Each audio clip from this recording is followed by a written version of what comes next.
At 6 p.m., the candles were lit. 6 place settings, warm plates, real linen napkins folded like I remembered from childhood, my mother's signature touch. At 6:10, I refreshed the group chat. Nothing. At 6:23, I texted, "Just a reminder, dinner's ready when you are." At 6:45, I stopped waiting. Not because they were late, but because I finally realized no one was coming. At 7:12, my sister texted, "Too far to drive for just a birthday." 7 words. That's all she offered. At 7:14, my mother followed, "We're exhausted. Maybe next weekend." I didn't argue. I just read those 2 messages again, then opened the envelope I hadn't planned to, the one that had arrived 2 days ago, postmarked and unsigned.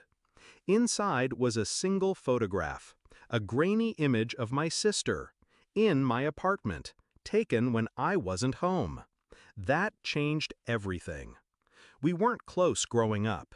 They liked to pretend we were. Matching outfits, forced smiles, Christmas cards with lies printed in cursive. But I was the outsider, even in my own house. Too quiet, too curious, too inconvenient. My sister, Erin, was perfect. Straight A's, cheer captain. She got a car at 16. I got lectures. Still, I played along, because love, I thought, meant trying harder. When Dad died, I was 28. He left me nothing, literally. The will named my mom and sister as beneficiaries. Not a single word about me. Erin told me I'd been left out for simplicity. My mother said, "It's just money. Don't let it divide us." But it wasn't about money. It was about erasure. Last year, I noticed things missing from my apartment. First, small things, a ring, a scarf, a set of vintage spoons from a thrift trip I took alone. Then my late father's watch disappeared, the one thing he had given me, quietly, before the hospital. I asked Erin, she laughed. Why would I want Dad's dusty old junk? The laugh didn't match the look in her eyes. I installed cameras the next week, only I never told anyone. Then came the birthday. I told them weeks in advance, made it easy, no gifts, no pressure, just presents. They all RSVP'd yes, but I knew they wouldn't come. Not because they were busy, but because showing up would mean acknowledging me. And people like them only show up when there's something to take. After I saw the messages, I opened the camera feed from 2 nights before. There she was, Erin, entering with a key I never gave her, digging through drawers, taking photos of documents. She stole one of my credit card statements. For what purpose, I didn't yet know. But it didn't matter. I had everything I needed. Step 1 was silence. I said nothing, made no accusations.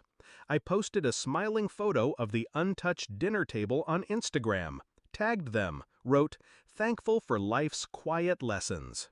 No comments, but I knew they saw it. Erin viewed it 3 times. Step 2, the will.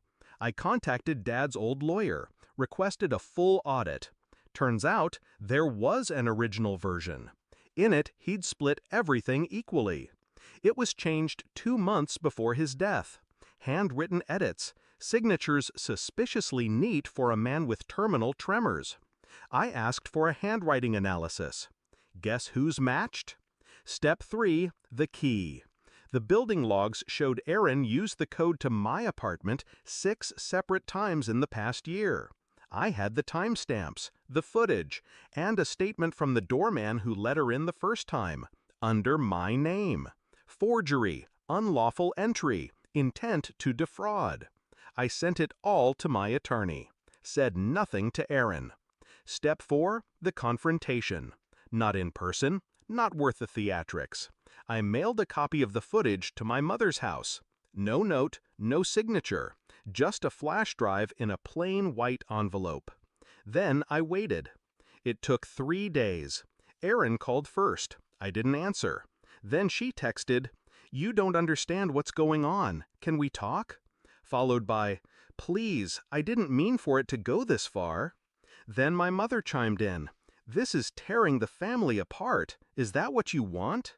Funny, no one said that when I sat alone on my birthday. The final step? I filed a civil suit. Forgery, fraud, emotional damages, and I pressed charges for trespassing, just to make it sting. Erin settled, quietly, quickly. She didn't want the footage made public. The agreement included a full confession, signed, notarized. I framed it, hung it in the hallway where the missing watch used to be. Poetic symmetry. They don't call anymore. No holiday invites, no passive-aggressive guilt texts, nothing. And it's perfect, because silence, when you've earned it, is a gift. This year, I turned 35. I didn't invite anyone. I booked a cabin by the lake, cooked for one, lit candles anyway, and raised a glass to the kind of peace you only find after burning a bridge you never should have tried to cross. No gifts, no presents, just power.